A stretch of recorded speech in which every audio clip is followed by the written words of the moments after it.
திரைத்துறையை சேர்ந்த அனைத்து அன்பு உள்ளங்களுக்கும் தொழில்நுட்பம், எடிட்டிங், சவுண்ட் சிஸ்டம், எக்ஸெட்ரா அனைத்து தொழில்நுட்ப கலைஞர்களுக்கும் என் அன்பான மாலை பொழுது, இரவு பொழுது ஆரம்ப அன்பு வணக்கங்கள். இந்த அஸ்ட்ரோலேனாங்கிற பேர் வச்சதே செல்வம். நான் ஏற்கனவே சொல்லியிருக்கேன். செல்வம் எதெல்லாம் சொல்கிறாப்புல அதெல்லாம் சக்ஸஸ் ஆகிடும். அதே மாதிரி கேஷுவலாக பேசிக்கிட்டு இருந்தோம், ரவுடி தாத்தான்னு சொன்னோம். அதேமாதிரி ரவுடி தாத்தாவும் பட பூஜை ஆரம்பிச்சிட்டோம். அதே மாதிரி இது ஜனரஞ்சகமாக இருக்கணும்னு பேசி எடுத்தது, மக்களால் ரசிக்கப்படணும். அதில் நான் சில கருத்துக்கள் என்ன சொல்லியிருக்கேன்னு சொன்னால், தத்துவங்களாக தான் சொல்லியிருக்கேன். அதாவது எவ்வளவோ தத்துவங்கள் இருக்கலாம், ஃபிலாசபி பாடலாம் வந்திருக்கும். நான் இதை கொஞ்சம் வித்தியாசமாக ஒவ்வொரு ரோலாக சொல்கிறேன். ஆக ஜனரஞ்சகமாக இருக்கணுங்கிற மாதிரி செஞ்சுருக்கு. இதில் திரு நடன இயக்குனர் ராபர்ட் அவர்களையும், திரைப்பட இயக்குனர் தயாரிப்பாளர் சக்தி சிதம்பரம் அவர்களையும், கீல்டு தலைவர் ஜாக்வார் தங்கம் அவர்களையும், பிஆர்ஓ யூனியன் செயலாளர் விஜயமுரளி சார் அவர்களையும், தமிழ் பட சங்க செயற்குழு உறுப்பினர்கள் பிஜி பாலாஜி அவர்களையும், ஏழுமலை அவர்களையும், மதுரை செல்வம் அவர்களையும்,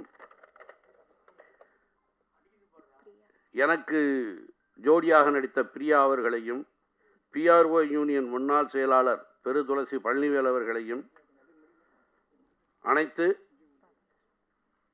பாவா லக்ஷ்மணன், ஏற்கனவே நான் சொல்லியிருக்கேன், இவர் ஜூனியர் லக்ஷ்மணன், நான் சீனியர் லக்ஷ்மணன்.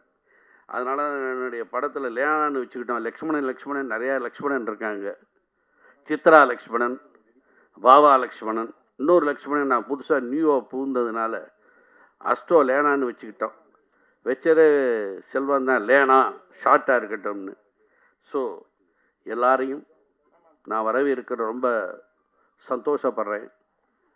இதை நீங்கள் இருந்து அனைத்து கலைஞர்கள் வந்ததுக்கும், அனைத்து கலைஞர்களுக்காகவும் வருங்காலத்தில் என்னென்ன கஷ்டம், ஏன்னா இந்த திரைத்துறை நலிஞ்சிக்கிட்டே வந்துருச்சுல்ல, இனிமேல் மேன்மேலும் பழையபடி உருவாகணும். பெருசாக திரைத்துறைகள் பழையபடி மேன்மை அடையணும், அது சம்மந்தப்பட்ட தொழிலாளர்களாக நல்லா இருக்கணும் அப்படின்னு வேண்டிக்கிட்டு, அனைத்து உள்ளங்களுக்கும் இங்கே வந்தமைக்கும் நான் என்னுடைய மேன்மையான வணக்கத்தை தெரிவிச்சுக்கிறேன். நன்றி, வணக்கம். இந்த விழாவிற்கு வந்த அனைவருக்கும் எனது வணக்கங்கள். இவர் மதுரை செல்வம் மூலயமா இந்த லட்சுமணன் ஐயா பழக்கம், பூஜைக்கு வந்திருந்தோம். நல்ல மரியாதையும் கொடுத்தாரு. அவர் எப்போயோ அட்வான்ஸ் கொடுத்துட்டாரு. இந்த ஷூட்டிங் தான் எப்போன்னு கேட்டுட்ருக்கோன்னு சொல்ல மாட்டேங்கிறாரு. அதுக்குள்ளேயும் ஆடியோ ஃபங்க்ஷன் வச்சுட்டாரு. அதனால் இங்கே சக்தி சிதம்பரம் சார், சாக்காதங்கன் சார், விஜயமுரளி சார் மற்றும் நம் தயாரிப்பாளர் சங்க நிர்வாகி அனைவருக்கும் மற்றும் நம் உறவினருக்கும் வணக்கம். இது ஒரு நல்ல கதை. சொன்னவுடனே நாங்கள் ரொம்ப சந்தோஷப்பட்டோம். மதுரை செல்வம் தான் கூட இருந்து எல்லா பேரையும் கமிட் பண்ணி விடுறாரு. அதனால் இந்த படம் வெற்றியடைய என்னுடைய வாழ்த்துக்கள். நடன இயக்குனர் ராபர்ட் சார் அவர்களே, பாவா லட்சுமணன் அவர்களே, கில்டு தலைவர் ஜாகுவார் அவர்களே, தயாரிப்பாளர் சங்க செயற்குழு உறுப்பினர்கள் பாலாஜி சார், ஏழுமலை சார் அவர்களே, மற்றும் இந்த படத்தோட நாயகி, எல்லாத்தை விட கதை, திரைக்கதை, வசனம் எழுதி தயாரித்து டைரக்ஷன் பண்ணி எல்லா வகையிலுமே உண்மையிலே டிஆருக்கு அப்புறம் ஒரு அவதாரம் எடுத்திருக்கிற லட்சுமணன் சார் அவர்களே, இந்த வயசில் நான் ஒரு ஹீரோவை நடிக்கிற மட்டும் இல்லை, ஒரு குடும்பத்தையே கூட்டணும் இங்கே நிற்க வைக்கிறார். அதாவது சினிமா எடுக்கணுனாலே வீட்டில் விட மாட்டாங்க, ஒய்ஃப் ஒத்துக்க மாட்டாங்க, பிள்ளைங்க ஒத்துக்க மாட்டாங்க, பேரன் ஒத்துக்க மாட்டாங்க. ஆனால் அவங்களை எல்லாருமே சந்தோஷமாக அப்பா கொண்டாந்து நிறுத்திட்டு, தாத்தாவை நிறுத்திட்டு நீங்கள் படத்தை எடுங்கன்னு சொல்லி அவருக்கு ஒரு முழு சுதந்திரம் கொடுத்துருக்காங்க பாருங்கள். அது உண்மையிலேயே பெரிய விஷயம். அதுவே உங்களை வெற்றி பெற வைக்கும். இந்த படம் பெரிய அளவுக்கு வெளியே பெரிய அளவுக்கு வெற்றி பெறணும். நீங்கள் போட்ட முதல்ல உங்களுக்கு திரும்பி வரணும், இல்லை பணியாற்றின அத்தனை பேரும் சிறப்பான ஒரு உயரத்தை எட்டணும்னு சொல்லி நன்றி வணக்கம் இந்த வாய்ப்பு கொடுத்ததுக்காக. அதே மாதிரி இதுக்கு எல்லாத்தையுமே காரணம் மதுரை செல்வம்னு சொன்னார். அவர் தொட்டது துலங்கம், உங்கள் பேர் வச்சுருக்காரு, எல்லாமே தொடங்கிடுறாரு. நிச்சயமாக அது வெற்றி பெறும். நன்றி வணக்கம். ஆக்சுவலி இதான் ஃபஸ்ட்டு. ஸோ எனக்கு எப்படி பேசணுன்றது கூட எனக்கு தெரியல. நான் டீச்சராக இருந்திருக்கேன். அப்போது நான் என்னோடய ஸ்கூல் ஆர்கனைஸ் பண்ணும்போதெல்லாம் நான் பேசியிருக்கேன். ஆனுவல் டே ஃபங்க்ஷன் அதெல்லாம் பண்ணியிருக்கேன். பட் ஒரு ஒரு சினிமாவில் வந்து இதுதான் ஃபர்ஸ்ட் டைம் நான் இப்படி வந்து பேசுகிறது. எனக்கு முதல்ல இந்த படத்துக்கு ஒரு வாய்ப்பு கொடுத்த முதல் நன்றி சொல்ல வேணும் அப்படின்னா செல்வம் சாருக்கு தான் நான் சொல்லணும். ஸோ அவரை தவிர வேறு யாருக்கும் நான் சொல்ல முடியாது. பிகாஸ் அவர் தான் எனக்கு ரெக்கமெண்ட் பண்ணார். அவர் மூலயமா தான் எனக்கு சாரையும் தெரியும், எனக்கு லக்ஷ்மண் சாரையும் தெரியும். ஸோ அவர் லக்ஷ்மண் சார் ஓகே பண்ணதுனால நான் இந்த படத்தில் ஒரு கதாநாயகியாக வந்திருக்கேன். அது மட்டும் இல்லை, இங்கே உட்காந்துட்டுருக்க எல்லாருக்குமே நான் நன்றி சொல்லிக்கிறேன் சார். எனக்கு தனித்தனியாக பேர் சொல்ல தெரியல, அதனால் மன்னிச்சுக்கோங்க. ஸ்டேஜ் ஆமாங்க சார். இங்கே வந்திருக்க எல்லாருக்குமே நான் வந்து ரொம்ப கடமைப்பட்டிருக்கேன். நன்றி உணர்வோடு இருக்கணும் அப்படின்னு நான் நினைக்கிறேன். மேலும் மேலும் வளரணும்னு ஒரு ஆசையில் இருக்கேன். It's all in the God's grace, அவ்வளோதான். அதுதான் நான் சொல்ல முடியும். பிகாஸ் இதில் வந்து லக்கும் இருக்கணும், ப்ளஸ் ஒரு நல்ல திறமையும் இருக்கணும். ரெண்டும் இருக்கான்றது எனக்கு தெரியல. இந்த படம் வெளியில் வந்ததுக்கப்புறம் தான் தெரியும். ஸோ அதனால் கடவுள்கிட்ட எல்லாத்தையும் விட்டுடுறேன். இந்த வாய்ப்பு கொடுத்ததுக்காக ரொம்ப ரொம்ப நன்றி. நன்றி. ஹலோ, அனைத்து பத்திரிகையாளர்களுக்கும், அதாவது ஷார்ட் பீரியடில் இவ்வளோ வேற கூப்பிட்டோங்கும் போது எனக்கு எப்பயுமே ஓடோடி கை கொடுக்கக்கூடிய ஒரு அண்ணன் சக்தி சிதம்பரம் டைரக்டர் தான் சொல்லணும். அதே மாதிரி ராபர்ட் டாட்மார் சார், அந்த இடத்துல பார்த்தீங்கன்னா ப்ரொடியூசர் கவுன்சில் கமிட்டி மெம்பரான பிஜி பாலாஜி, ஏழுமலை, எல்லாருமே நம்ம கூப்பிட்ட உடனே வரக்கூடிய அன்பானவங்கிறனால உடனே கூப்பிட்டோம். அதே மாதிரி கூப்பிட்ட குரலுக்கு ஒரு பச்சை தமிழனாக எந்த ஒரு தமிழனுக்கும் முன்னின்று நிற்கக்கூடியவர் ஜாகுவார் தங்கம், அவரையும் கூப்பிட்டோம். அவரும் உடனே கிளம்பி வந்துட்டார். ஏன்னு கேட்டால் அவர் எப்பயுமே அடுத்தவங்களுக்கு உதவி பண்ணக்கூடியதில் வல்லவர். அதே மாதிரி நாங்கள்லாம் இன்றைக்கி இந்த மேடை ஏறி பேசுகிறோம்னா அதுக்கு காரணமே அண்ணன் விஜயமுரளி தான். குட்டி கதைகளை சொல்லி எங்கெல்லாம் ஊக்குவிச்சு இன்றைக்கி பேசுகிற அளவுக்கு கொண்டு வந்து விட்டுருக்காருன்னா அதுக்கு விஜயமுரளி அண்ணனுக்கு இந்த நேரத்தில் நன்றி சொல்லணும். அதாவது நான் வந்து ராமர் தான், ஆனால் அனிலா வினோத்னு ஒரு பையன் என்னென்ன மினியேச்சர் மாதிரி இருப்பான், அவன் தான் இதுக்கு நிறைய பாடுபட்டவன். நான் வந்து ராமர் தான், அவன் தான் அனில். அதே மாதிரி இந்த அப்பா லட்சுமணன் அப்பாவை பற்றி சொல்லணும்னா, இவர் மதுரையில் பெரிய ஜோதிடர். அப்பாயின்மெண்ட் இல்லாமல் யாரும் அவ்வளோ ஈஸியாக அவரை போய் பார்க்க முடியாது. ஒரு நாளைக்கு 50 ஜாதகம் தான் பார்ப்பார். அப்படி ஒரு திறமை படைத்தவர். ரெண்டாவது வந்து இவர் இன்னொன்று சொல்லணும்னா, விஜய் தான் ஆட்சியில் ஏறுவாருங்கிறத 1.5 வருடத்துக்கு முன்னாடியே இதே இந்த பிரசாத் லேபில் அடித்து சொன்னவரும் இவர் தான். அதே மாதிரி இப்போ பார்த்தீங்கன்னா தமிழ்நாட்டில் இப்போ நடந்துகிட்டு இருக்க மேதகு அணை பிரச்சனை இருக்குல்ல, அது கெட்டவே முடியாதுன்னு உறுதியாக சொல்கிறாரு. அந்த அளவுக்கு வந்து தமிழ்நாட்டில் உள்ள பற்றும் அவருடைய ஜோதிடத்தோடு உள்ள நம்பிக்கையும் அவருக்கு உண்மையாகவே உண்டு. அவர் என்கிட்ட ஒரு படம் எடுக்கணுன்னாரு, சந்தோஷமாக எடுத்துருவோம்பான்னு ஆரம்பிக்கப்பட்டது தான். அதாவது ஒரு படம் எடுக்கலான்னு தான் வந்தார். இப்போ எனக்கு தெரிஞ்ச ஒரு 3 படம் பண்ணிகிட்டு இருக்காரு. அத்தனைக்கும் காரணம் தம்பி வினோத் தான். வினோத் இல்லைன்னா அப்பா அவன் மிச்சவங்கிட்ட போயிருந்தாலும் வீதியில் போயிருப்பார். ஏதோ வினோத்து கட்டி கரையேற்றி இன்றைக்கி பிரசாத்தில் ஒரு ஆடியோ ஃபங்க்ஷன் பண்ணுற அளவுக்கு கொண்டு வந்து விட்டுருக்காருன்னா உண்மையாகவே பாபா லட்சுமணனுக்கு புரியல எந்த படம் நடித்தோன்னு. இந்த படத்துலையும் நீ நடிச்சிருக்க, ரவுடி தாத்தாலையும் நடிக்க போகிறீங்க பாபா, அதனால் இந்த படத்துலையும் நடிச்சிருக்கீங்க. தம்பி எப்போ கூப்பிடுவான் என்னன்னு தெரியாது, போனோம்னா அண்ணே உங்களுக்கு ஒரு சீன் இருக்குன்னுமா. நம்மளும் வந்து விளையாட்டு பிள்ளை ஜூனியர் ஆர்டிஸ்ட் மாதிரி காஸ்ட்லி ஜூனியர் ஆர்டிஸ்ட் அவன் பார்வைக்கு போய் ஏதாவது முடிஞ்சது நடித்து கொடுத்துட்டு வருவோம். எங்களோட அழைப்பை எடுத்து இவ்வளோ குறிப்பிட்ட நேரத்துக்குள்ளே நாங்கள் சொல்லி வந்ததுக்கு எல்லாருக்கும் இந்த நேரத்தில் தாங்க ரொம்ப தேங்க்ஸ் சொல்லிக்கிறேன். அதே நேரத்தில் அப்பா, நம்ம உரிமையோடு அப்பான்னு சொல்கிறோம்னா அந்த அளவுக்கு தகுதியானவர் தான் அவர். 2 ஆம்பளை பசங்க, ஒரு பெண் குழந்தைகளை நல்ல இடத்துல இன்றைக்கி பொசிஷனில் உட்கார வச்சு அவங்களுக்கெல்லாம் வழியை ஏற்படுத்தி கொடுத்துட்டு தான் அவரோட ஆசையை ஆரம்பிச்சிருக்காரு. இப்படி ஒரு அப்பா அவங்களுக்கு கிடைச்சதுக்கு நீங்கள்லாம் கொடுத்து வச்சுருக்கணும். உண்மையாகவே காரணம் என்னன்னு கேட்டிங்கன்னா, அவன் பெற்றதுகளை மறந்துட்டு தெருவில் போயிடுவான். ஆனால் இவர் பெற்றதுகளை சரியான திசையில் கொண்டு வந்து உட்கார வச்சுட்டு மற்றவங்கள பார்த்துட்ருக்காரு. ஆக மொத்தத்தில் இவர் அப்பா உங்களுக்கு மட்டும் இல்லை, இனி தமிழ் திரையுலகத்துக்கும் ஒரு அப்பாவாக திகழ்வார் என்பதில் ஆச்சரியப்படுவதற்கு இல்லை. அப்பாவை வாழ்த்துறதுக்கு வயசிலே அவர் பொற்பாதங்கள் தொட்டு வணங்கி வந்திருந்த அனைவருக்கும் நன்றியை தெரிவித்துக் கொள்கிறேன். நன்றி, வணக்கம். எல்லோருக்கும் வணக்கம். மதுரை செல்வன் வந்து திடீர்னு கூப்பிட்டாரு மதியானம் போல். இந்த மாதிரி ஆடியோ ஃபங்க்ஷனுக்கு வாங்கன்ட்டு. நான் எதுவும் கேட்கல. சரி உடனே வந்து பார்த்தேன். இங்கே உண்மையிலே ரொம்ப சந்தோஷமாக இருக்குது. பெரிய பெரிய ஆடியோ ஃபங்க்ஷனும் பார்த்துருக்கோம், இதையும் பார்த்துருக்கோம். சிம்பிளாக இருந்தாலும் ஐயாவுடைய பிறந்தநாள் அதுவுமா இன்றைக்கி ஒரு நல்ல விஷயம். நாங்கள் கண்ணால் பார்த்தது ரொம்ப ரொம்ப சௌபாக்கியம் எங்களுக்கு. இந்த படம் வெற்றி அடையணும் வாழ்த்துறேன். நன்றி, வணக்கம்.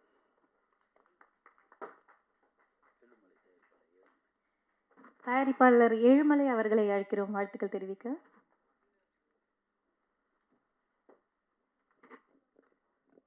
அனைவருக்கும் மாலை வணக்கம். ரொம்ப சந்தோஷம் இந்த நேரத்தில் இந்த மாதிரி ஒரு ஆடியோ ஃபங்க்ஷனில் ஐயாவை பார்த்தது, லக்ஷ்மண் ஐயாவை பார்த்தது எனக்கு ரொம்ப சந்தோஷம். என்னென்னா அவருக்கு இப்போ இருந்திருக்க அந்த ஆசை சின்ன வயசுலேருந்தே இருந்திருக்கும். என்னுடைய இது அதுதான். அப்படி இல்லைன்னா இந்த அளவுக்கு அவர் நடிச்சிருக்கவும் முடியாது. அதில் ஆர்வமும் இருந்திருக்காது. அட போங்க, குடும்பம் இருக்காது இருக்குது, நான் எங்கே இனிமேல் சினிமா யார் போய் கூட்டாலும் வரமாட்டாங்க. சாரு 18 வயசுலேருந்து நடிக்கணும்னு இருந்திருக்கும். அவர் ப்ரொஃபஷனல், குடும்பத்தை செட்டில் பண்ணணும், அதெல்லாம் பண்ணணும், எல்லாம் முடிச்சுட்டு ஒரு கட்டத்தில் திரும்பி இருக்கார். இதுக்கு முன்னாடி இந்த சினிமாவில் அவரை மாதிரி ஒருத்தர் சாதிச்சிருக்காரு, சி.கே. கண்ணன். அவர் தான் சின்ன வீடு அதெல்லாம் ப்ரொடியூசர், ஒரு 15 படம் அவருடைய சிஷனாக தான் நாங்களாம் சினிமாவுக்கு வேலைக்கு வந்தோம். எல்லாருக்கும் சினிமாவில் இருக்கணும் எல்லாருமே தெரியும். பாக்யராஜ் சார் கூட இருந்த ஒரு சி.கே. கண்ணன் எம்ஜிஆர் கூட ஒர்க் பண்ணியிருக்காரு. ஐயா பார்த்த உடனே எனக்கு அந்த ஞாபகம் தான் வந்தது.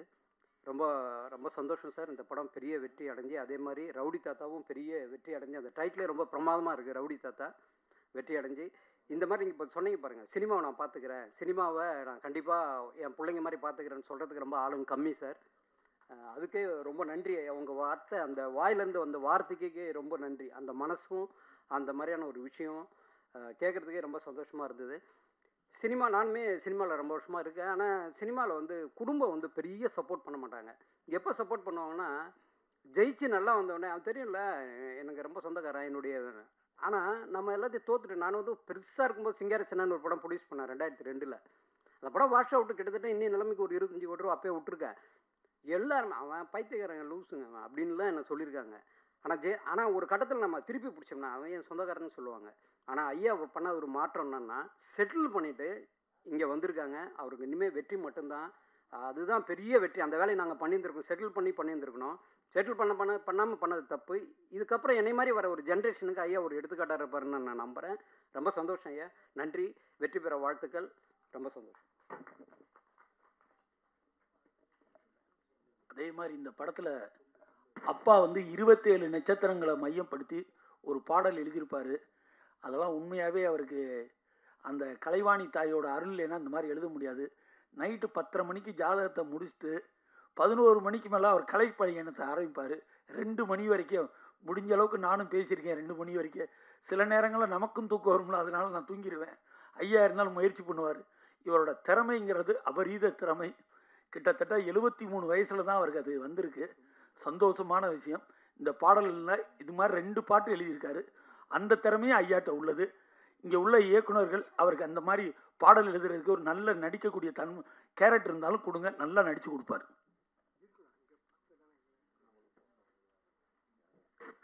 Now I request Vijay Murli sir to share his valuable thoughts. Vijay Murli sir, please come on the stage.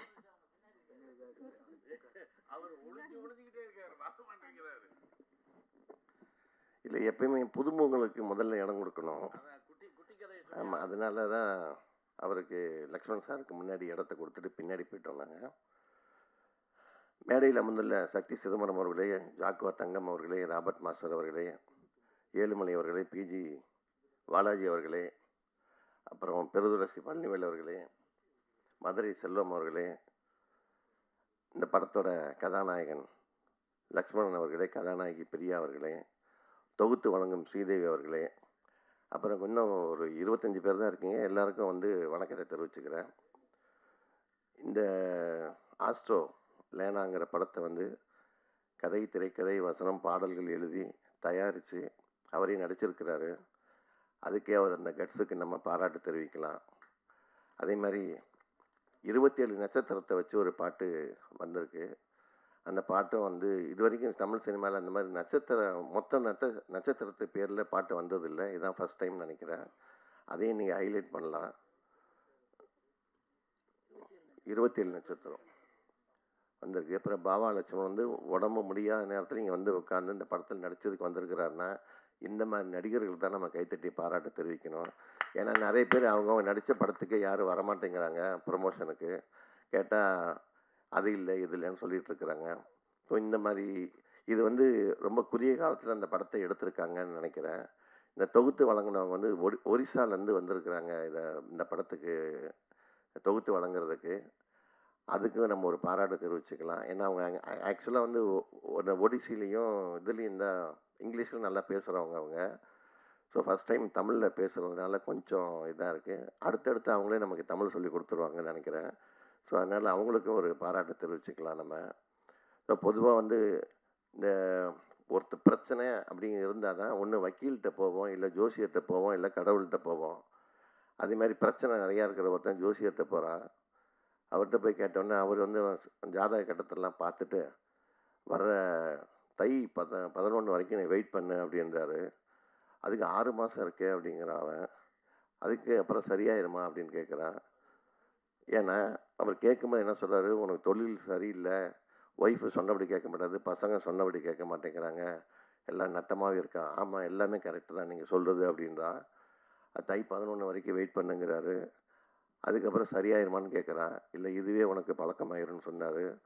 So அந்த மாதிரி இருக்கிற காலகட்டத்தில் ஒரு நம்பிக்கை ஊட்டுற விதமாக இவர் அஸ்ட்ராலஜி பார்த்து இருக்கிறாரு. ஜோசியம் பார்க்குறது ஆக்சுவலாக ஜோசியங்கிறது வந்து ஒரு சயின்ஸு தான். அது நிறைய பேர் தெரிய மாட்டேங்குது. இப்போ நீங்கள் ஒரு காலண்டரில் பார்த்தீங்கன்னா இந்த நேரத்தில் இந்த டேட்டில் மழை பெய்யுன்னு போடுவாங்க. காலண்டரில் பார்த்தா அன்றைக்கி கரெக்டாக ஏதாவது தமிழ்நாட்டுக்குள்ளே ஒரு இடத்துல மழை பெய்யும். ஸோ இந்த பஞ்சாங்கம் இதெல்லாம் வந்து இந்த வான சாஸ்திரத்தை வச்சு பண்ணுறது தான். ஸோ இன்றைக்கி அறிவியல் வந்த பிறகு 9 கிரகம் அப்படின்னு சொல்கிறாங்க இல்லையா, அது 2000 வருஷத்துக்கு முன்னாடியே நம்ம ஆளுங்க இதை வந்து ஜாதகங்கிறதுல ஒன்று கொண்டு வந்து 9 கட்டங்களை வந்து வச்சு ஒருத்தனோட இயல்பு எப்படி இருக்குங்கிறத சொல்கிறாங்கன்னா அது உண்மையிலே பாராட்டுக்குரிய விஷயந்தான். காலஞ்சென்ற கவிஞர் பிரேசோடன் வந்து அஸ்ட்ராலஜி நிறையா பார்ப்பார். ஏதாவது ஒரு பிரச்சனை அவர்கிட்ட பேசுவோம். அவர் வந்து இந்த மாதிரி விஷயங்கள்லாம் கொஞ்சம் நிறையா தெளிவாக சொல்லுவார். அதுக்கு ஒரு பரிகாரம்னு சொல்லுவாங்க நிறைய பேர். பரிகாரம்னா உடனே வந்து அந்த எல்லாரையும் கூட்டு வச்சு அதை பண்ணு இதை பண்ணு சொல்ல மாட்டார். சில விஷயங்களை மட்டும் சொல்லுவார் அவர். ஸோ அந்த மாதிரி ஒரு தடவை எங்கள் அம்மா ரொம்ப திடீர்னு இதாகிட்டாங்க. அப்போ வந்து எனக்கு ஃபோன் வந்தது. நான் போனால் வந்து ஐசியூ வார்டில் சேர்த்துருந்தாங்க எங்கள் அம்மாவை. இப்போ எங்கள் நைட்டு உட்காந்து எங்கள் பிரேசிடெண்ட்டை சொல்லி இதே மாதிரி பேசினேன் இது மாதிரின்ட்டு.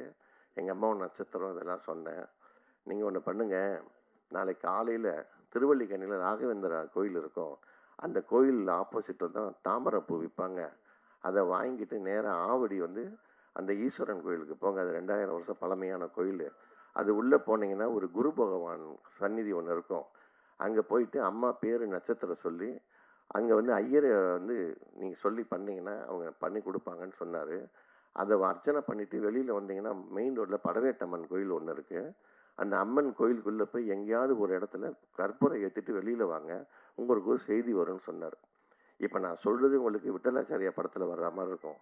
நான் இதை உடனே மறுநாள் செஞ்சு போயிட்டு அதே மாதிரி எல்லாம் பண்ணிவிட்டு வெளியில் வந்தேன். என் தங்கச்சி ஃபோன் பண்ணி, அம்மா கண்ணு முழிச்சிட்டாங்க, உன்னை தான் கேட்டுட்ருக்காங்க, நீ உடனே வான்னு சொன்னாங்க. நான் உடனே எங்கள் தீபம் ஹாஸ்பிட்டலுக்கு புறம்பேட்டைக்கு போயிட்டு அப்புறம் எங்கள் அம்மா பார்த்து பேசினேன். அதுக்கப்புறம் 5 வருஷம் இருந்தாங்க. அவ்வளோ ஏன் இந்த இப்போ கிளாமர் சத்யான்ட்டு இவன் இந்த படத்தோட பிஆர்ஓ இருக்கார் இல்லையா, அவங்க அப்பா கிளாமர் கிருஷ்ணமூர்த்தி. இவங்க என்னமோ ராவ் பகதூர் ஃபேமிலி மாதிரி கிளாமருங்கிறத பட்டமாக கொண்டு வந்துட்டாங்க. ஆக்சுவலாக என்னென்னா எம்ஜிஆர் படங்களில் அவங்க அப்பா ஒர்க் பண்ணிகிட்டு இருந்தார் பிஆர்ஓவாக. இப்போ எம்ஜிஆர் வந்து என்ன பண்ணுவாரோ ஆஃபீஸில் உட்காந்து கிருஷ்ணமூர்த்தியை கூப்பிடுங்கன்னு சொல்லியிருக்கிறாரு. இந்த கிருஷ்ணமூர்த்தி கூப்பிடணுன்னு எந்த கிருஷ்ணமூர்த்தி கூப்பிட சொல்கிறாங்கன்ட்டு அசிஸ்டண்ட்டுங்களுக்கு தெரியாது. ஒவ்வொரு தடையும் 3 கிருஷ்ணமூர்த்தியும் கூப்பிட்டு விட்டுருவாங்க. அப்போ ஒரு நாள் கேட்டுருக்கிறாரு, நான் எப்போ கூப்பிட்டாலும் இந்த 3 கிருஷ்ணமூர்த்தியும் வர்றாங்களே, எதுக்கு நீ நான் ஒன்றை கூப்பிடலையே வரான். அப்போ அசிஸ்டண்ட்டை சொல்லியிருக்காங்க, நீங்கள் எந்த கிருஷ்ணமூர்த்தின்னு சொல்லலை, அதனால் எங்களுக்கு 3 பேரையும் கூப்பிட்டோன்னு சொன்னோம். ஒரு நாள் 3 பேரையும் வர வச்சு உன் கம்பெனி பேர் சித்திரமகள்னா நீ இன்னிலேருந்து சித்திரமகள் கிருஷ்ணமூர்த்தின்ட்டார். இன்னொருத்தர் வந்தார், நீ வந்து வீனஸ் கிருஷ்ணமூர்த்தி அவர் கம்பெனி பேர். இவர் பிஆர்ஓங்கிறதுனால இவர் அந்த காலத்தில் என்ன பண்ணுவார்னா நல்லா விபூதி சந்தனம் போட்டு குங்குமம் மீசையை மட்டும் பென்சிலில் வரைஞ்சி வருவார். எம்ஜிஆர் மாதிரியே போவார். அதனால நீ எப்போ பார்த்தா கிளாமராக இருக்கியா, நீ கிளாமர் கிருஷ்ணமூர்த்தின்ட்டார். அவருக்கு அவங்க எம்ஜிஆர் பேர் வச்சார். ஆனால் பையன் கிளாமர் சத்யான்னு பேர் வச்சுக்கிட்டான். நல்ல வேலை, பொண்ணுக்கு கிளாமர் திவ்யான்னு பேர் வைக்காம விட்டான். அதுவே சந்தோஷம். ஏன்னா அவர் பொண்ணைத்தான் வந்து என்னோடய பையனுக்கு 2வது பையனை கட்டி வச்சுருக்கிறேன். ஸோ இது இது எதுக்கு சொல்ல வந்தேன்னா, இந்த மாதிரி வந்து அந்த காலத்தில் பேர் வந்தது. இது இது இப்படி ஒரு விஷயம் இருக்கும்போது, நீங்கள் சினிமாக்குள்ளே இவர் வந்து இப்போ இந்த குடும்பம் வந்து குடும்பத்தோட மேடை ஏற்றினார் பார்த்தீங்களா, அது எல்லாருக்கும் இந்த கொடுப்பனை கிடைக்காது. அது சிலருக்கு தான் கிடைக்கும். ஆனால் நிறைய பேர் பார்த்தீங்கன்னா ஒய்ஃப் பேரில் படம் எடுப்பாங்க. எதுக்கு பொல்லாப்பு நம்ம பேரில் போட்டால் வீட்டுக்குள்ளே சோறு தண்ணி கொடுக்க மாட்டாங்கன்ட்டு ஒய்ஃப் பேரில் படம் எடுக்க வச்சுட்டு ஸ்டேஜில் விட்டு மாலையை போட்டு உட்கார வச்சுருவாங்க பள்ளிக்கடை மாதிரி. ஆனால் இவர் குடும்பத்தையே மேடையில் ஏற்றி பண்ணியிருக்காரு பார்த்தீங்களா, உண்மையிலேயே இவருக்கு வந்து ரொம்ப நம்ம கைத்தட்டி பாராட்டு தெரிவிக்கலாம். ஸோ இந்த மாதிரி படங்கள் வந்து இன்னும் கூட நல்ல குவாலிட்டியாக எடுக்கணும். அது மதுரை செல்வம், வினோத்குமார்லாம் கூட இருந்து ஸோ ப்ராப்பராக நீங்கள் பண்ணிங்கன்னா சினிமாவுக்கு வயசு ஒரு தடையே இல்லை. எந்த வயசுலையும் சாதிக்கலாம். அது ஏன்னா நிறைய பேர் அந்த மாதிரி சாதித்து காட்டியிருக்காங்க. 40 வயசுக்கு அப்புறம் தான் எம்ஜிஆருக்கே ஒரு லைஃப் வந்தது. 40 வயசுக்கு அப்புறம் தான் சிவாஜி ஒரு பெரிய ஆளானார். எல்லாருக்கும் பேரும் புகழும் வருது, வயசாக தான் வருது. ஸோ அதனால் நீங்கள் அதை தயக்கப்படாதீங்க. இந்த படம் மிகப்பெரிய வெற்றி அடையும். எல்லாம் வல்ல இறைவனை வேண்டி விடைபெறுகிறேன். நன்றி, வணக்கம். எல்லோருக்கும் வணக்கம். மதுரை செல்வன் வந்து திடீர்னு கூப்பிட்டாரு மதியானம் போல், இந்த மாதிரி ஆடியோ ஃபங்க்ஷனுக்கு வாங்கன்ட்டு. நான் எதுவும் கேட்கல. சரி உடனே வந்து பார்த்தேன். இங்கே உண்மையிலே ரொம்ப சந்தோஷமாக இருக்குது. பெரிய பெரிய ஆடியோ ஃபங்க்ஷனும் பார்த்துருக்கோம், இதையும் பார்த்துருக்கோம். சிம்பிளாக இருந்தாலும் ஐயாவுடைய பிறந்தநாள் அதுவுமா இன்றைக்கி ஒரு நல்ல விஷயம். நாங்கள் கண்ணால் பார்த்தது ரொம்ப ரொம்ப சம்பாக்கியம் எங்களுக்கு. இந்த படம் வெற்றி அடையணும் வாழ்த்துறேன். நன்றி, வணக்கம்.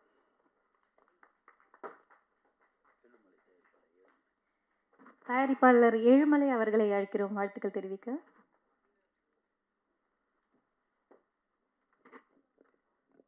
அனைவருக்கும் மாலை வணக்கம். ரொம்ப சந்தோஷம் இந்த நேரத்தில் இந்த மாதிரி ஒரு ஆடியோ ஃபங்க்ஷனில் ஐயாவை பார்த்தது, லக்ஷ்மண் ஐயாவை பார்த்தது எனக்கு ரொம்ப சந்தோஷம். என்னென்னா அவருக்கு இப்போ இருந்திருக்க அந்த ஆசை சின்ன வயசுலேருந்தே இருந்திருக்கும். என்னுடைய இது அதுதான். அப்படி இல்லைன்னா இந்த அளவுக்கு அவர் நடிச்சிருக்கவும் முடியாது. அதில் ஆர்வமும் இருந்திருக்காது. அடப்போங்க குடும்பம் இருக்காது இருக்குது, நான் எங்கே இனிமேல் சினிமா வரேன், யார் போய் கூட்டாலும் வரமாட்டாங்க. சாரு 18 வயசுலேருந்து நடிக்கணும்னு இருந்திருக்கும். அவர் ப்ரொஃபஷனல், குடும்பத்தை செட்டில் பண்ணணும், அதெல்லாம் பண்ணணும், எல்லாம் முடிச்சுட்டு ஒரு கட்டத்தில் திரும்பி இருக்கார். இதுக்கு முன்னாடி இந்த சினிமாவில் அவரை மாதிரி ஒருத்தர் சாதிச்சிருக்காரு, சி.கே. கண்ணன். அவர் தான் சின்ன வீடு அதெல்லாம் ப்ரொடியூசர், ஒரு 15 படம் அவருடைய சிஷனாக தான் நாங்களாம் சினிமாவுக்கு வேலைக்கு வந்தோம். எல்லாருக்கும் சினிமாவில் இருக்கவங்களுக்கு எல்லாருமே தெரியும். பாக்யராஜ் சார் கூட இருந்த ஒரு சி.கே. கண்ணன் எம்ஜிஆருக்குள்ளே ஒர்க் பண்ணியிருக்காரு. ஐயாவை பார்த்த உடனே எனக்கு அந்த ஞாபகம் தான் வந்தது. ரொம்ப ரொம்ப சந்தோஷம் சார். இந்த படம் பெரிய வெற்றி அடைஞ்சு, அதே மாதிரி ரவுடி தாத்தாவும் பெரிய வெற்றி அடைஞ்சு, அந்த டைட்டிலே ரொம்ப பிரமாதமாக இருக்குது, ரவுடி தாத்தா வெற்றி அடைஞ்சு. இந்த மாதிரி நீங்கள் இப்போ சொன்னீங்க பாருங்கள், சினிமாவை நான் பார்த்துக்கிறேன், சினிமாவை நான் கண்டிப்பாக என் பிள்ளைங்க மாதிரி பார்த்துக்கிறேன்னு சொல்கிறதுக்கு ரொம்ப ஆளுங்க கம்மி சார். அதுக்கே ரொம்ப நன்றி. அவங்க வார்த்தை, அந்த வாயிலேருந்து வந்த வார்த்தைக்கே ரொம்ப நன்றி. அந்த மனசும் அந்த மாதிரியான ஒரு விஷயம் கேட்குறதுக்கே ரொம்ப சந்தோஷமாக இருந்தது. சினிமா, நானுமே சினிமாவில் ரொம்ப வருஷமாக இருக்கேன். ஆனால் சினிமாவில் வந்து குடும்பம் வந்து பெரிய சப்போர்ட் பண்ண மாட்டாங்க. எப்போ சப்போர்ட் பண்ணுவாங்கன்னா, ஜெயிச்சு நல்லா வந்தோடனே அவன் தெரியும்ல எனக்கு ரொம்ப சொந்தக்காரன் என்னுடைய. ஆனால் நம்ம எல்லாத்தையும் தோத்துட்டு, நான் வந்து பெருசாக இருக்கும்போது சிங்காரச்சனான்னு ஒரு படம் ப்ரொடியூஸ் பண்ணேன் 2002. அந்த படம் வாஷ் அவுட்டு கிட்டத்தட்ட இன்னும் நிலைமைக்கு ஒரு 25 கோடி ரூபா அப்பயே விட்டுருக்கேன். எல்லாருமே அவன் பைத்தியக்காரங்க லூஸுங்க அவன் அப்படின்லாம் என்ன சொல்லியிருக்காங்க. ஆனால் ஒரு கட்டத்தில் நம்ம திருப்பி பிடிச்சோம்னா அவன் என் சொந்தக்காரன்னு சொல்லுவாங்க. ஆனால் ஐயா பண்ண ஒரு மாற்றம் என்னன்னா, செட்டில் பண்ணிவிட்டு இங்கே வந்திருக்காங்க. அவருக்கு இனிமேல் வெற்றி மட்டும்தான். அதுதான் பெரிய வெற்றி. அந்த வேலையை நாங்கள் பண்ணியிருந்துருக்கோம், செட்டில் பண்ணியிருந்துருக்கணும். செட்டில் பண்ணாமல் பண்ணது தப்பு. இதுக்கப்புறம் என்னை மாதிரி வர ஒரு ஜென்ரேஷனுக்கு ஐயா ஒரு எடுத்துக்காட்டாக இருப்பாருன்னு நான் நம்புகிறேன். ரொம்ப சந்தோஷம் ஐயா. நன்றி. வெற்றி பெற வாழ்த்துக்கள். ரொம்ப சந்தோஷம். அதே மாதிரி இந்த படத்தில் அப்பா வந்து 27 நட்சத்திரங்களை மையப்படுத்தி ஒரு பாடல் எழுதியிருப்பார். அதெல்லாம் உண்மையாகவே அவருக்கு அந்த கலைவாணி தாயோட அருள் இல்லைன்னா இந்த மாதிரி எழுத முடியாது. நைட்டு 10:30 மணிக்கு ஜாதகத்தை முடிச்சுட்டு 11 மணிக்கு மேலே அவர் கலை பயணத்தை ஆரம்பிப்பார். 2 மணி வரைக்கும். முடிஞ்ச அளவுக்கு நானும் பேசியிருக்கேன் 2 மணி வரைக்கும். சில நேரங்களில் நமக்கும் தூக்கம் வரும்ல, அதனால நான் தூங்கிடுவேன். ஐயா இருந்தாலும் முயற்சி பண்ணுவார். இவரோட திறமைங்கிறது அபரீத திறமை. கிட்டத்தட்ட 73 வயசில் தான் அவருக்கு அது வந்திருக்கு. சந்தோஷமான விஷயம்.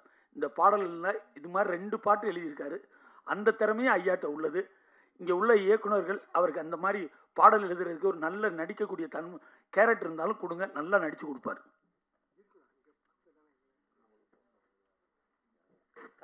Now I request Vijay Murli sir to share his valuable thoughts. Vijay Murli sir, please come on the stage.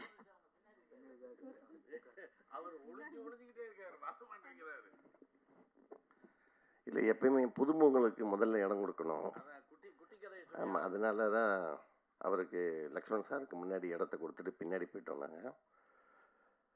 மேடையில் அமர்ந்துள்ள சக்தி சிதம்பரம் அவர்களே, ஜாக்குவா தங்கம் அவர்களே, ராபர்ட் மாஸ்டர் அவர்களே, ஏழுமலை அவர்களே, பிஜி பாலாஜி அவர்களே, அப்புறம் பெருதுரசி பழனிவேல் அவர்களே, மதுரை செல்வம் அவர்களே, இந்த படத்தோட கதாநாயகன் லக்ஷ்மணன் அவர்களே, கதாநாயகி பிரியா அவர்களே, தொகுத்து வழங்கும் ஸ்ரீதேவி அவர்களே, அப்புறம் இன்னும் ஒரு 25 பேர் தான் இருக்கீங்க. எல்லாருக்கும் வந்து வணக்கத்தை தெரிவிச்சுக்கிறேன். இந்த ஆஸ்ட்ரோ லேனாங்கிற படத்தை வந்து கதை, திரைக்கதை, வசனம், பாடல்கள் எழுதி தயாரித்து அவரே நடிச்சிருக்கிறாரு. அதுக்கே அவர் அந்த கட்ஸுக்கு நம்ம பாராட்டு தெரிவிக்கலாம். அதே மாதிரி 27 நட்சத்திரத்தை வச்சு ஒரு பாட்டு வந்திருக்கு. அந்த பாட்டும் வந்து இது வரைக்கும் தமிழ் சினிமாவில் அந்த மாதிரி மொத்த நட்சத்திரத்து பேரில் பாட்டு வந்ததில்லை. இதுதான் ஃபஸ்ட் டைம் நினைக்கிறேன். அதையும் நீங்கள் ஹைலைட் பண்ணலாம். 27 நட்சத்திரம் வந்திருக்கு. அப்புறம் பாபா லட்சுமணன் வந்து உடம்பு முடியாத நேரத்தில் இங்கே வந்து உட்காந்து இந்த படத்தில் நடித்ததுக்கு வந்திருக்கிறாருன்னா இந்த மாதிரி நடிகர்கள் தான் நம்ம கைத்தட்டி பாராட்டு தெரிவிக்கணும். ஏன்னா நிறைய பேர் அவங்க நடித்த படத்துக்கு யாரும் வரமாட்டேங்கிறாங்க ப்ரமோஷனுக்கு. கேட்டால் அது இல்லை இது இல்லைன்னு சொல்லிட்டு இருக்கிறாங்க. ஸோ இந்த மாதிரி இது வந்து ரொம்ப குறுகிய காலத்தில் அந்த படத்தை எடுத்திருக்காங்கன்னு நினைக்கிறேன். இந்த தொகுத்து வழங்கினவங்க வந்து ஒரிசாலேருந்து வந்திருக்கிறாங்க இந்த படத்துக்கு தொகுத்து வழங்குறதுக்கு. அதுக்கு நம்ம ஒரு பாராட்டு தெரிவிச்சுக்கலாம். ஏன்னா அவங்க ஆக்சுவலாக வந்து ஒடிசிலையும் இதுலேயும் தான் இங்கிலீஷில் நல்லா பேசுகிறவங்க அவங்க. ஸோ ஃபஸ்ட் டைம் தமிழில் பேசுகிறதுனால கொஞ்சம் இதாக இருக்குது. அடுத்தடுத்து அவங்களே நமக்கு தமிழ் சொல்லி கொடுத்துருவாங்கன்னு நினைக்கிறேன்.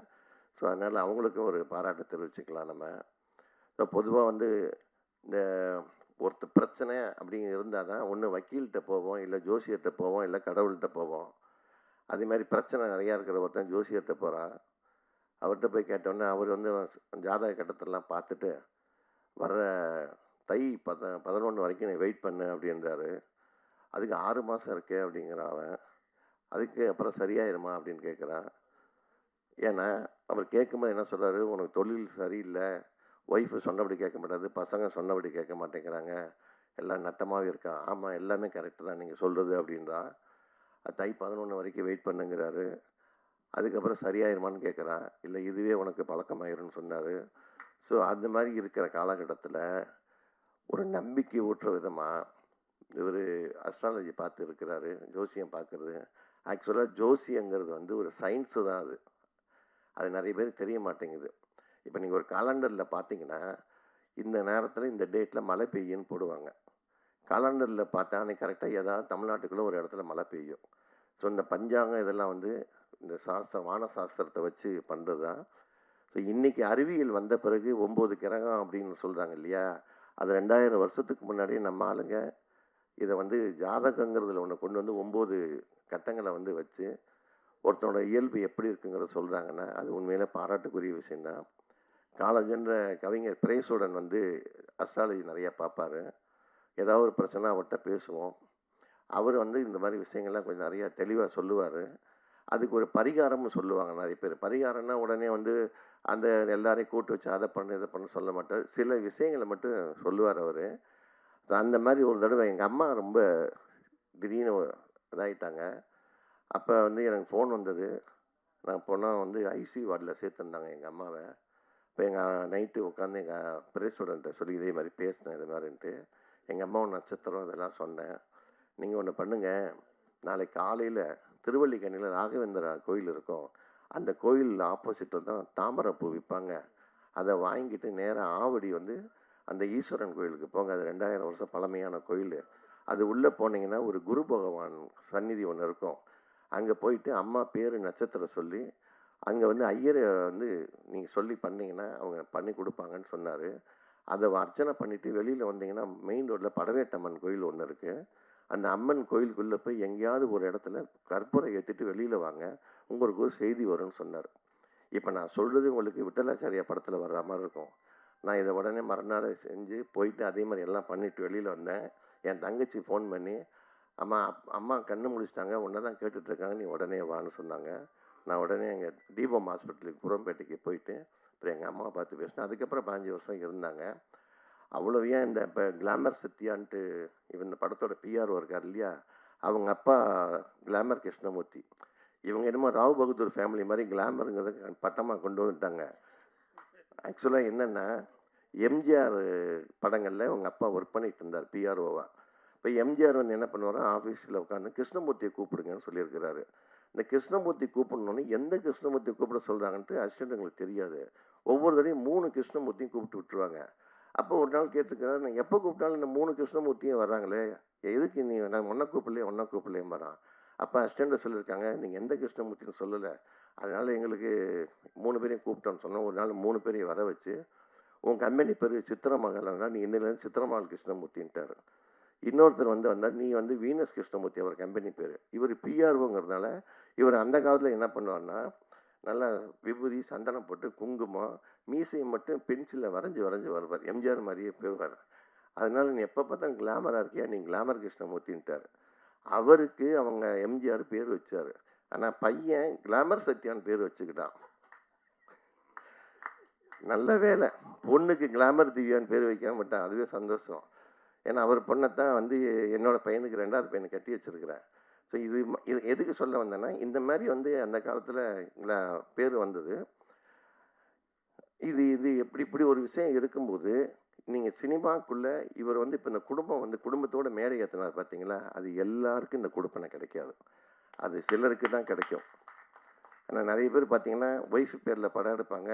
எதுக்கு பொல்லாப்பு, நம்ம பேரில் போட்டால் வீட்டுக்குள்ளே சோறு தண்ணி கொடுக்க மாட்டாங்கன்ட்டு ஒய்ஃப் பேரில் படம் எடுக்க வச்சுட்டு ஸ்டேஜில் விட்டு மாலையை போட்டு உட்கார வச்சுருவாங்க பலிகடா மாதிரி. ஆனால் இவர் குடும்பத்தையே மேடையில் ஏற்றி பண்ணியிருக்காரு பார்த்தீங்களா. உண்மையிலேயே இவருக்கு வந்து ரொம்ப நம்ம கைத்தட்டி பாராட்டு தெரிவிக்கலாம். ஸோ இந்த மாதிரி படங்கள் வந்து இன்னும் கூட நல்ல குவாலிட்டியாக எடுக்கணும். அது மதுரை செல்வம், வினோத்குமார்லாம் கூட இருந்து ஸோ ப்ராப்பராக நீங்கள் பண்ணிங்கன்னா சினிமாவுக்கு வயசு ஒரு தடையே இல்லை, எந்த வயசுலையும் சாதிக்கலாம். அது ஏன்னா நிறைய பேர் அந்த மாதிரி சாதித்து காட்டியிருக்காங்க. 40 வயசுக்கு அப்புறம் தான் எம்ஜிஆருக்கே ஒரு லைஃப் வந்தது. 40 வயசுக்கு அப்புறம் தான் சிவாஜி ஒரு பெரிய ஆளானார். எல்லாருக்கும் பேரும் புகழ் வருது, வயசாக தான் வருது.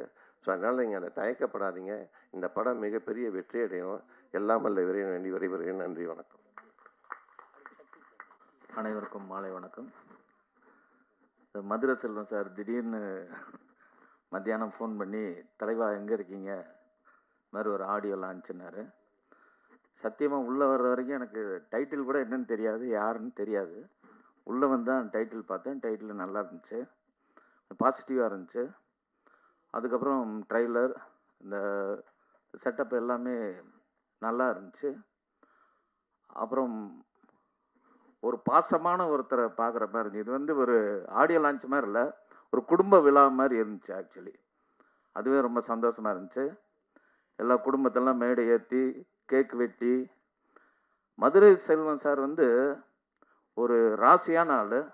அவர் தொட்டா தொடங்கும், நிறையா பாசிட்டிவாக செஞ்சுட்டே இருப்பார். அப்படி ஒரு பாசிட்டிவாக ஒரு விதை போட்டிருக்காரு. ரொம்ப நல்ல ஆரோக்கியமாக இருக்குது. பொதுவாக முதல்ல எனக்கு ஜாதகம்லாம் ஃபஸ்ட்டு பெரிய இன்ட்ரெஸ்ட் கிடையாது. நான் வந்து ஜாதகம் வந்து எனக்கு சாதகமாக இருந்தால் பார்ப்பேன். அது வந்து திடம், எனக்கு திடம் கொடுத்தா அதை ஏற்றுக்குவேன். அப்படி தான் இருந்துச்சு. அதுக்கப்புறம் 1 by 1 வாழ்க்கையில் அப்படியே நடக்க இது இப்படி போ இப்படி செஞ்சால் சரி, ஒரு வாட்டி செய்வோம், செய்கிறது நடந்து இப்போ வந்து ஆல்மோஸ்ட் ஜோதிட பைத்தியமாகவே ஆகிட்டேன்.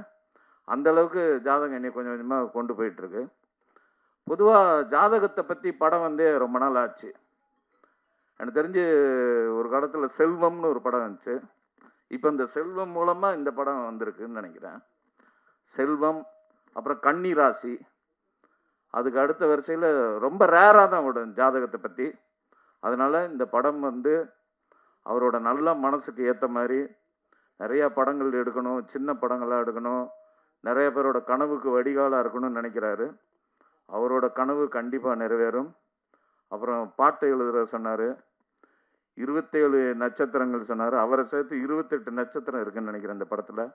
அவரும் ஒரு பெரிய ஸ்டார் வேல்யூ வரணும். ஒரு டயத்தில் விசு சார் வந்தார் இல்லைங்களா. விசு சார் வந்து ஃபஸ்ட்டு குடும்பம் ஒரு கதம்பத்தில் அறிமுகமானார். அதுலேருந்து அப்படியே பிடிச்சி பெரிய ஹீரோ ஆனார். விசு சார் மாதிரி சார் வந்து பெரிய ஹீரோ ஆகிறதுக்கு என்னுடைய மனப்பூர்வமான வாழ்த்துக்கள். கண்டிப்பாக அதுக்கான வாய்ப்பு இருக்குது. அவரோட நல்ல மனசுக்கு அது நடக்கும். ஒவ்வொரு படமாக கொஞ்சம் டெக்னிக்கலாகவும், ஏன்னா இன்றைக்கி இருக்கிற மீடியாவில் வந்து டெக்னிக்கலாக இன்னும் கொஞ்சம் அடுத்தடுத்த படங்களில் அடுத்தடுத்த கட்டத்துக்கு போய் நீங்கள் ஒரு பெரிய ஸ்டார் ஆகணும் அப்படிங்கிற வாழ்த்த வயதில்லை வணங்குகிறேன். நன்றி, வணக்கம். ஹாய் டார்லிங்ஸ், எல்லாருக்கும் வணக்கம். எல்லாம் நல்லா இருக்கேன்னு நம்புகிறேன். மேடைக்கு பெரியவங்க எல்லாருக்கும் வணக்கம். ஸோ மோஸ்ட்லி நிறைய பேச மாட்டேன், அது எல்லாருக்கும் தெரியும். பட்டு இங்கே வந்து அண்ணனை பார்க்கும்போது சாங்ஸ் பார்த்தோம், ரொம்ப அழகாக இருந்துச்சுன்னா. சாங்ஸ் எனக்கு ரொம்ப பிடிச்சது, உங்களுக்கும் பிடிச்சிருக்கும். சாங்கில் வந்து எனக்கு ஒன்று தான் பிடிக்கும். இவர் கண்ணடிக்க, பிரியா மேடம் கண்ணடிக்க, ஒரு வாட்டி அடிச்சா அப்புறம் அடிச்சுட்டே இருக்காரு. இன்னும் கூப்பிட்றீங்களா, அவங்க சாப்பாடு பசிக்குது சொல்கிறீங்களா? ஸோ ரொம்ப நல்லா இருந்துச்சு அந்த சீன். ரொம்ப எனக்கு அந்த டச்சிங்காக இருந்துச்சு. கண்ணாடி அவுத்து அடிக்கிறாரு, கண்ணாடி போட்டு அடிக்கிறாரு. ஸோ இந்த படம் வெற்றி பெற வாழ்த்துக்கள். இந்த மேடை ஒரு சின்ன யூஸ் பண்ணலாம்னு நினைக்கிறேன். ஒன்றும் இல்லை, நம்ம பாபா அண்ணனுக்கு பார்த்துருப்பீங்க யூடியூப்பில், பாபா அண்ணனுக்கு நிறைய பேர் ஹெல்ப் பண்ணிட்டுருக்காங்கன்னு. அந்த மாதிரி ஹெல்ப் பண்ணாமல் ஒரு டைரக்டர் படம் பண்ணும்போது அவருக்கு வாய்ப்பு கொடுத்தா போதும், அந்த வாய்ப்பு அவருக்கு மேலே தூக்கி விட்டுரும். ஆனால் ஐ ப்ராமிஸ்ண்ணே, நம்ம பண்ணுற படத்தில் எல்லாத்துலையும் நீங்கள் இருப்பீங்கண்ணே, என்னால் முடிஞ்சது. ஓகேண்ணே, லவ் யூண்ணே. இந்த படத்தை வாழ்த்துக்க. தேங்க்யூ. மாதிரி மேடையில் அனைவருக்கும் வணக்கத்தை சொல்லிட்டு, ஹீரோ அவருக்கும் ஒரு வணக்கம் சொல்லுவோம். அவர் ஏழுமலை சார் அவர்களுக்கு, நம்ம கணேஷ் சார் அவருக்கு, குறிப்பாக அந்த படத்தோட ஹீரோயின் அவங்களுக்கு நல்லா லவ் பண்ணாங்க. அதான் கேட்டேன், எப்படி மேடம் லவ் பண்ணீங்கன்னு. ஸ்கூலில் அதை கற்றுக்கிட்டேன் நாங்கள். அதை விட சார் லவ் பண்ணதான் ரொம்ப நல்லா இருந்துச்சு. ரொம்ப நேரம் அந்த ஜீப்பையும் அந்த பைக்கும் ஆக்ஷன் பண்ணிக்கிட்டே இருந்தாங்க. எனக்கு புரியல அது என்னன்னு. ஐயா என்னங்க அது, டைரக்டர் கேட்போம், என்ன அது? அதாவது உன்னுடைய மனநிலை என்னுடைய மனநிலையும் இந்த இன்ஸ்ட்ருமெண்ட்ஸ்ல காட்டணும். கடையில் கார் அடிச்சிருது. ஆமா, உண்மையிலே சந்தோஷமா இருந்துச்சு. எனக்கு மதுரை செல்வம் சார் தான் கூப்பிட்டாரு. ஆக்சுவலாக திருவடிசூலத்தில் ஷூட்டிங்கில் இருந்தேன். அங்கேருந்து வந்துட்டு கேட்டேன் என்னன்னு. இன்னும் ½ அன் ஹவர் கழிச்சு வாங்கினாரு. சரி வீட்டில் கொஞ்சம் ரெஸ்ட் எடுக்கலாம், ஒரு படம் பார்க்கலாம், படம் பார்த்துருந்தேன். கரெக்டாக அங்கே வந்துட்டேன். மதுரை செல்வம் கூப்பிட்டனால வந்துட்டேன். அது மாதிரி இது ட்ரெய்லர் தான் பண்ணியிருக்கீங்க அப்படி சொன்னாங்க. செல்வம் சாருக்கு எல்லாமே தெரியும், சினிமா பற்றி எல்லாம் தெரியும். ஒரு நல்ல டெக்னீஷியனை வச்சு படத்தை ரொம்ப நல்லா கொண்டு வாங்க. ஏன்னா இன்றைக்கி படம் பார்க்குறவங்க எல்லாருமே நம்மளை விட ஒரு 1000 மடங்கு அறிவாளியாக இருப்பாங்க. அவங்களுக்கு நம்ம படம் பார்க்கும்போது இந்த படம் சரி அப்படின்ற மாதிரி இருக்கணும். இருந்தால் மட்டும்தான் அந்த படம் ஓடும். காசு இருக்குன்னுலாம் படம் எடுத்துட முடியாது. காசு இருக்கிற மாதிரிலாம் படம் எடுத்தால் அது நிறைய பேர் என்னாச்சுன்னு தெரியும். அதில் படம் எடுக்கும்போது ஒரு வாட்டிக்கு 100 வாட்டி தெளிவாக கதையை முதல்ல முன்னாடிலாம் ஒரு சீன் நல்லா இருந்தால் போதும். இப்போ ஒரு ஃப்ரேம் நல்லா இருக்கணும். அப்போ தான் படம் பார்க்க வருவாங்க உள்ள. ராபர்ட் அவர்கள் படம் ஒன்று எடுத்தாங்க, நானும் நடிச்சிருந்தேன் அதில். அது ஓரளவு நல்லா போயிடுச்சு. ஏன்னா அதில் நிறைய வித்தைகள் வச்சுருந்தாரு. இப்போ நீங்கள் ஃபைட்லாம் பண்ணணும். ஃபைட்டு கற்றுறீங்களாயா? ஒரு ஃபைட்டு சீன் எடுத்து போட்டிருப்பாங்க. அது ட்ரெய்லர் வரலையே. ட்ரெய்லரில் வரல, இப்போமே காட்டிட்டா மக்களுக்கு சுவராட்சி குறைஞ்சிரும். இல்லை, எனக்கு ஒரு சின்ன பயம் இருந்துச்சு. ஏன்னா 75 எனக்கு வயசு, 74 ஐயாவுக்கு 73. என்னோட நம்மளோட ஒரு வயசு ஒரு ஹீரோவை நடிச்சிட்டாரே, இப்போ நம்ம வேறு ஹீரோ நடிச்சுக்கிட்டு இருக்கவன் நினச்சேன். சரி, அதில் பரவாயில்ல, ஒரு டஃப்பாக தான் இருக்குது ஒரு. ஆமாம், ஏன்னா ஒரு வயசு முன்ன பின்னாடி. ஆனால் லவ் சீன் இது மாதிரி எனக்கு பண்ண தெரியுமான்னு தெரியாது. இல்லை, எனக்கு அவ்வளோ லவ் சீன் வராது. அந்த மேடம் நல்லா லவ் பண்ணாங்க, டீச்சரு. இல்லை நான் ஆக்சுவலாக என்ன வேணால் லவ் பண்ணிப்பேன், நான் யாரையும் லவ் பண்ணதில்லை. இல்லை, நான் ஆஞ்சநேய டாலில் போட்டிருப்பேன். எப்போதும் ஆஞ்சநேய டாலில் தான் வச்சுருப்பேன். உங்களுக்கு தெரியாது என்ன? வேறு யாருன்னா சொன்னாலும் உங்களுக்கு தெரியுமே. அப்புறம் ஐயா சொன்னாங்க, எனக்கு 1000 பிள்ளைங்க, 1000 மருமகள், 1000 பேத்திங்கன்னாங்க. அப்படியே பேச்சு வாக்கில் 1000 பொண்டாட்டிங்கன்னு சொல்லிடுவான்னு நினச்சிட்டேன். ஐயோ சொல்ல போறீங்க நினச்சேன். அப்போ தான் நைஸாக கேட்டேன், எங்கே மேடம் வரலையான்னு கேட்டேன். இல்லை, அவங்க வரல அப்படின்னாங்க. ஏன் அப்படின்னு கேட்டேன். தெரியல, கொஞ்சம் இதாக இருக்காங்க.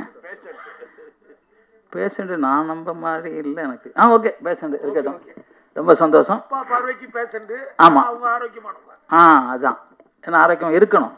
ஏன்னா ஐயாவே இந்த ஆரோக்கியம் இதை நீங்கள் சொல்லலையே, மேடையில் சொல்லணும் இல்லையா? என்னங்க சினிஃபீல்டு பேஷண்ட்டா? அப்படியா?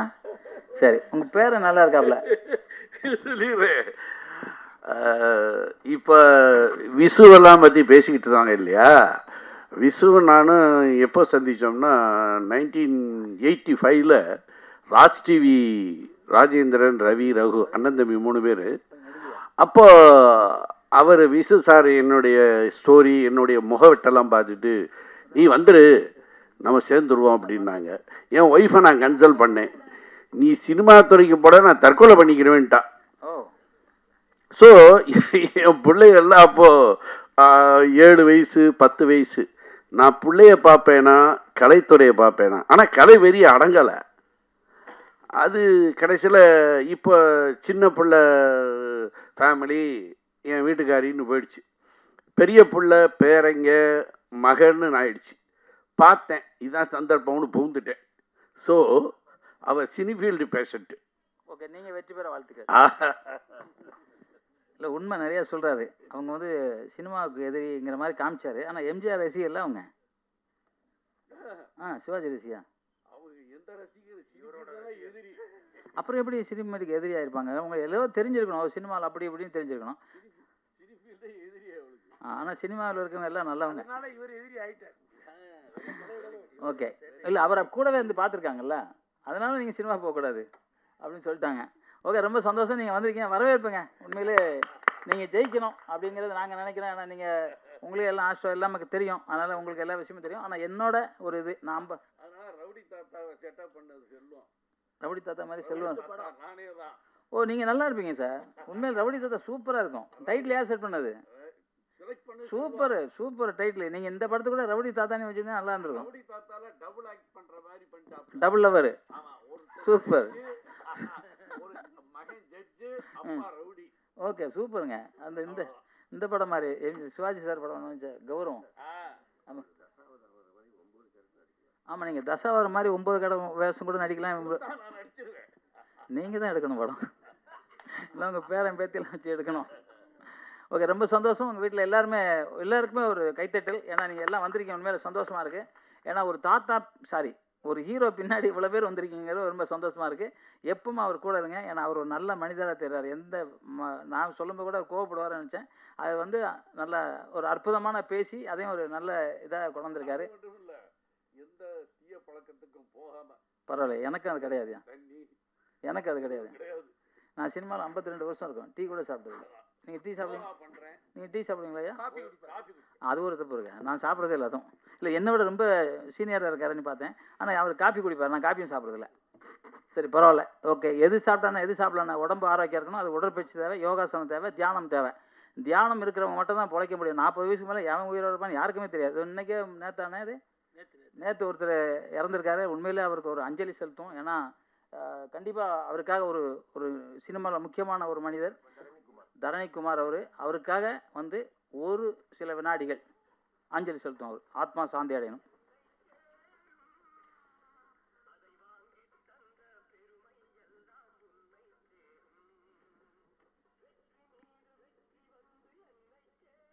நன்றி, வணக்கம்.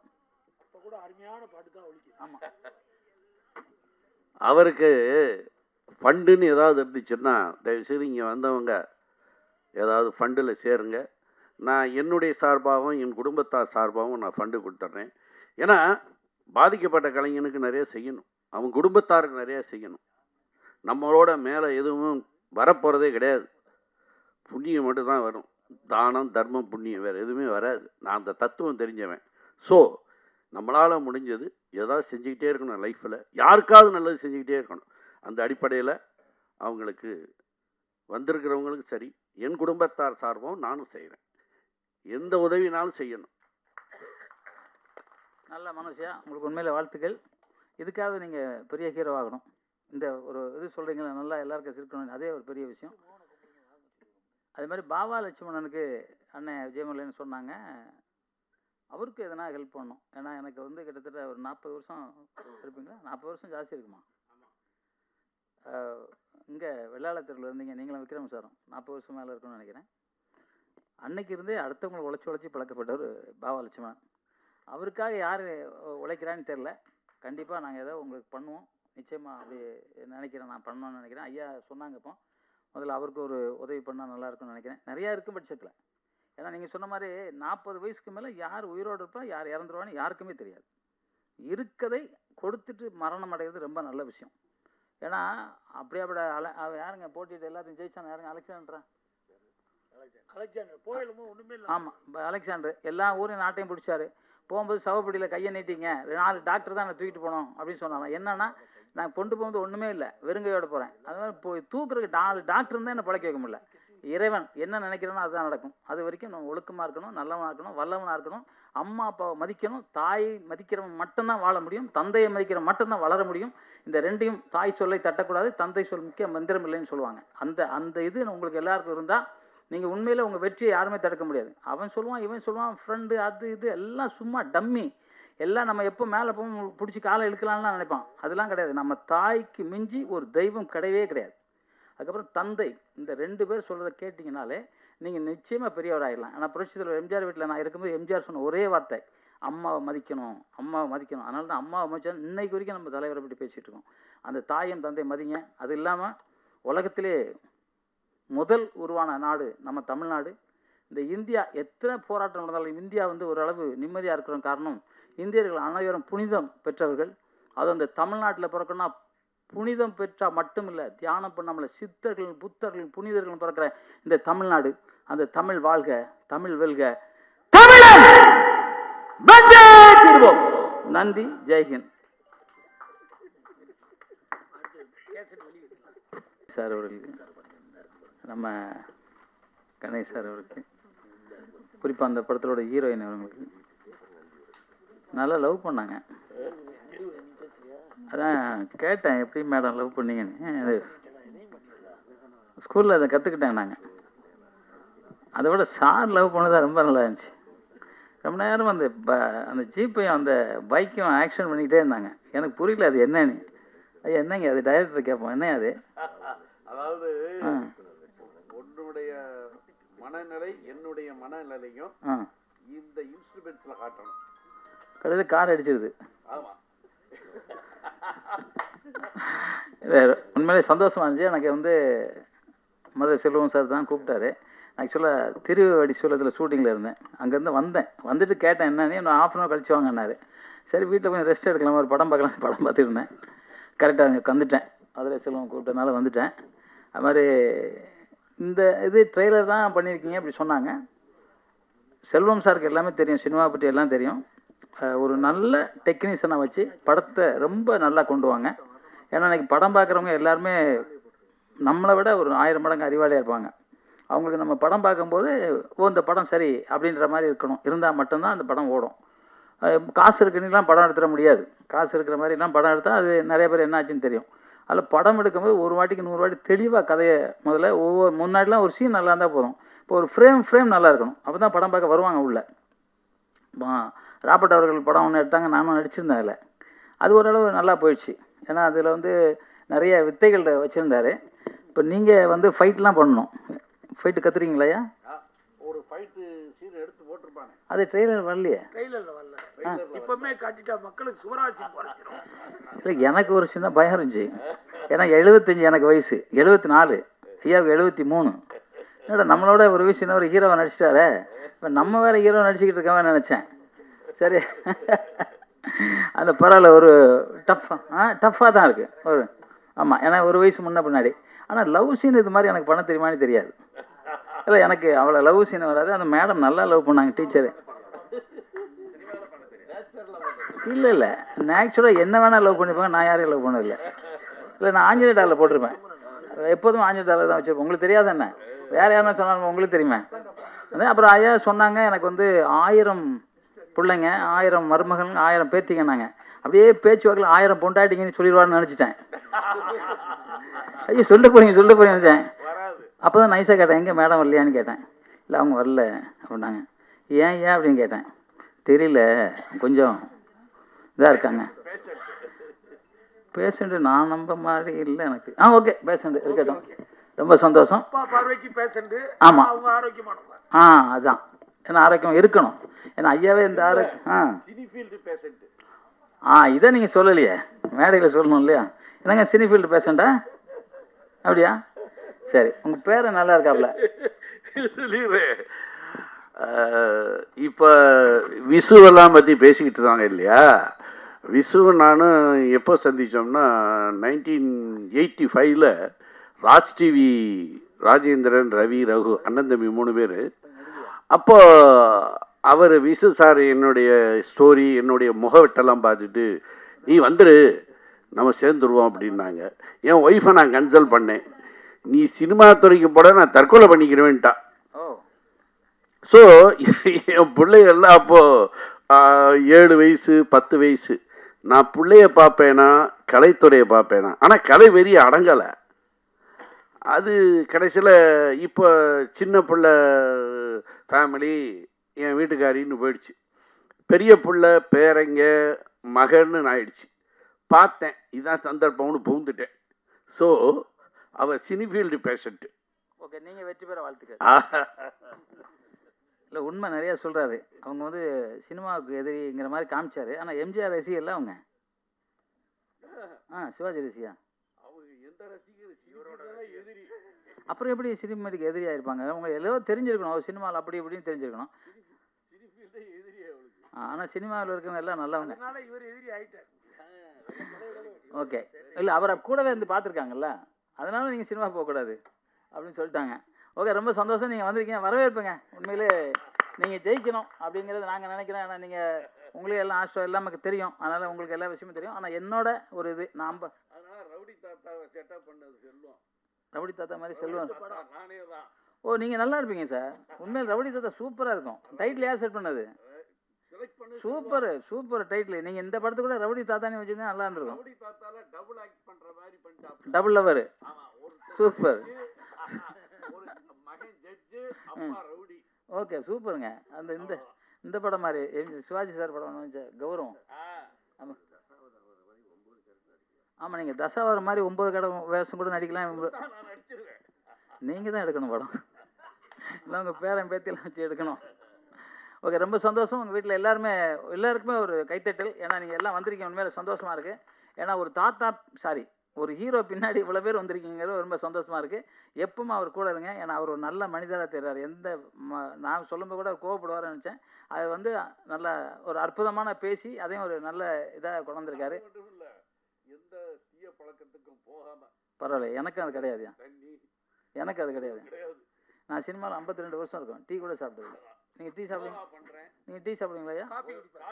அது ஒரு தப்பு இருக்கு, நான் சாப்பிட்றதே இல்லை. அதுவும் இல்லை, என்னை விட ரொம்ப சீனியராக இருக்காருன்னு பார்த்தேன். ஆனால் அவர் காப்பி குடிப்பார், நான் காப்பியும் சாப்பிட்றதில்ல. சரி, பரவாயில்ல. ஓகே, எது சாப்பிடலான்னா உடம்பு ஆரோக்கியம் இருக்கணும். அது உடற்பயிற்சி தேவை, யோகாசனம் தேவை, தியானம் தேவை. தியானம் இருக்கிறவங்க மட்டும் தான் பிழைக்க முடியும். 40 வயசுக்கு மேலே எவன் உயிரோடு இருப்பான்னு யாருக்குமே தெரியாது. இன்றைக்கே நேற்று ஒருத்தர் இறந்துருக்காரு. உண்மையிலே அவருக்கு ஒரு அஞ்சலி செலுத்தும். ஏன்னா கண்டிப்பாக அவருக்காக ஒரு சினிமாவில் முக்கியமான ஒரு மனிதர் தரணிக்குமார் அவருக்காக வந்து ஒரு சில வினாடிகள் அஞ்சலி செலுத்தும். அவர் ஆத்மா சாந்தி அடையணும்.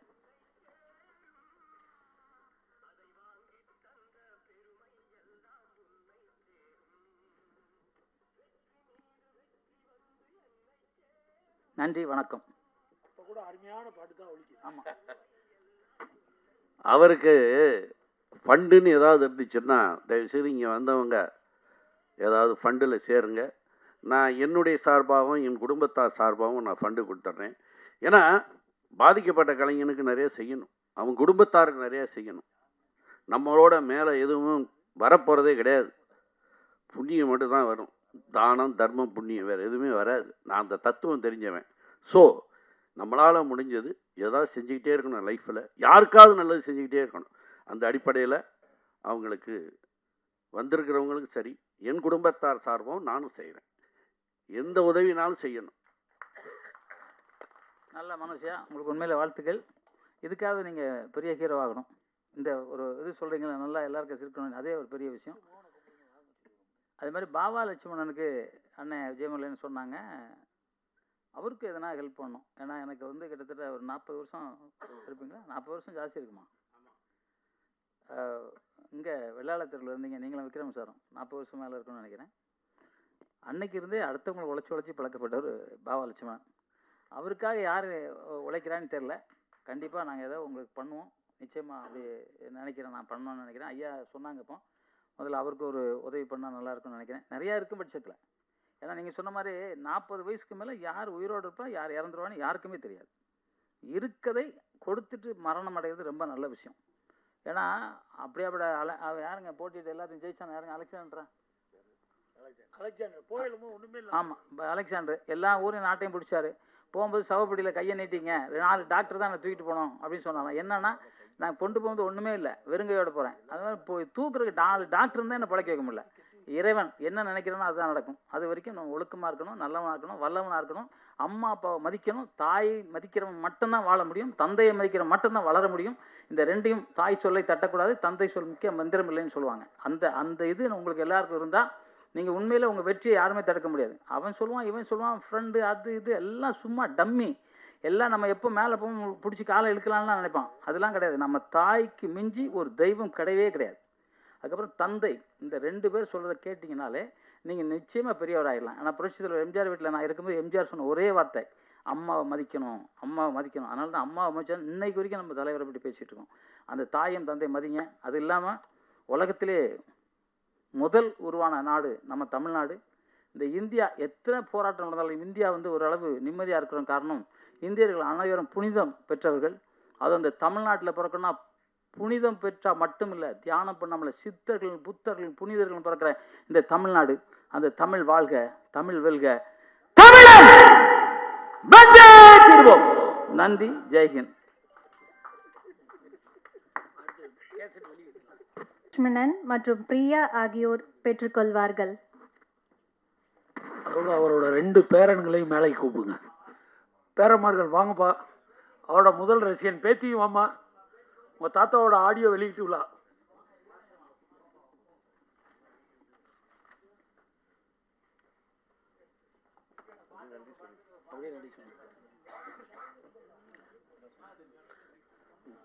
போதுமா எல்லாரையும்?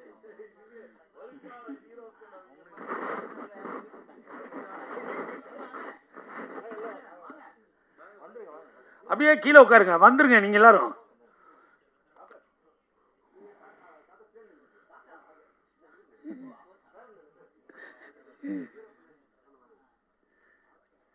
பேத்தி முன்னாடி வா. இல்ல முன்னாடி வாமா. அப்படியே உட்காந்துட்டீங்கன்னா எல்லாரும் வீடியோ வீடியோ வீடியோ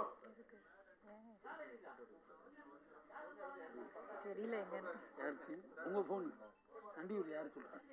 சொல்லிடுங்க, நீங்க சொல்லிடுங்க. இந்த லிஸ்ட் என்ன?